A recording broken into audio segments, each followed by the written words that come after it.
Ito po ngayon, mapakarami naman palang gulong na pipinturahan namin. Ito naman gagawin silver. Dami, pinalitan ng mga bagong gulong ito. Kaya naman ito, pang heavy duty.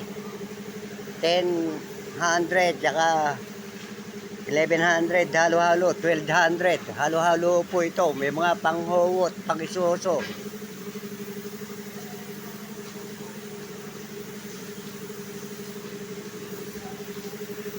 Ano naman po si Freddy, nagpipintura. Kulay itim naman ang pinipinturahan nila. Ito naman, halos matatapos na pala ito. Kahit pangilalim. Anong kulay ba pangilalim? Ha? Kulay itim pa rin. Ano ba yan? Puro itim. Hindi naman ito dumihin. Mga idol. Bakit hindi ka nagtatakip ng muka? Sumisinghot ka ba ng pintura? Baka hindi raw makita. Nako, kaya pala ikaw nangangayayat. Sumisinghot ka ng pintura. Baka ikaw karoon ng sakit sa baga. Wala na sigurong baga.